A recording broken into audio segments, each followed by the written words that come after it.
অনেকদিন পর সব বন্ধুরা মিলে আমরা খেলাম আমরার আঁটি আর আমরা ঝোল। আর আমরা ঝোল খেতে গিয়ে যে আমাদের ঝোল বেরিয়ে যাবে, ও মাই গড। গাইস, আজকে সকাল সকাল ঘুম থেকে উঠে আমি চলে গেলাম সোজা আমাদের 5 স্টার কিচেনে। আর অনেক খোঁজাখুঁজি করার পরেও ও মাই গড, এখানে তো কিছুই নাই।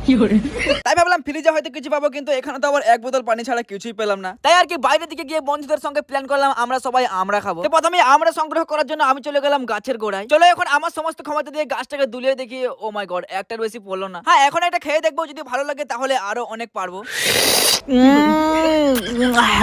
নাইস নাইস, এই গাছটা সত্যি অনেক মিষ্টি, তাই এটা থেকে বেশি করে পেরে নিয়ে চলে গেলাম লোকের বাথরুম। তারপর এই লোকের বাথরুমের পানি দিয়ে আমরাগুলো সুন্দর করে ধুয়ে নিয়ে চলে গেলাম একটু মাঠের দিকে। হয় মাঠে করবো আমরা আমরার রেসিপি। গাইস, তোমরাও যদি কোনোদিন এরকম করো তাহলে হাত না ধুয়ে এই ময়লা হাতে আমরার পিন্ডি চটকে দেবে, তাহলে টেস্ট একটু বেশি হয়। তো যাই হোক, মেন প্রোডাক্ট গুলো এখন দিয়ে দিব, যেরকম নুন, লঙ্কা, জিরে, গায়ে হলুদ, আরো যা কিছু আছে। এগুলো দেওয়ার পর আবার একবার চটকে নিতে হবে। তোমরা চাইলে পা দিয়েও চটকাতে পারো, অনেক টেস্ট হয়। জানি এটা দেখে অনেকেরই জিভ দিয়ে ঝর্ণা ঝরছে, কিন্তু কি আর করবে, তোমরা তো গরিব। এবার শেষের মালটা খাস না, আমায় একটু দে ভাই দে।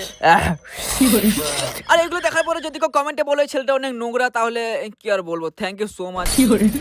আর খাওয়া দাওয়া শেষ করে খাবারের জায়গাটা কষ্ট করে ধোয়া বাদ দিয়ে ছাগলটাকে বলছিলাম তুমি চেটে পরিষ্কার করে দাও, কিন্তু আমি জানতাম না ইনি হচ্ছেন অ্যাটিটিউড গার্ল, সরি অ্যাটিটিউড ছাগল। ও শোনা, এরকম করে ইগনোর করো না প্লিজ, এটা চেটে পরিষ্কার করে দাও। ও থ্যাংক ইউ সো মাচ, আর তোমরা ফলো করো।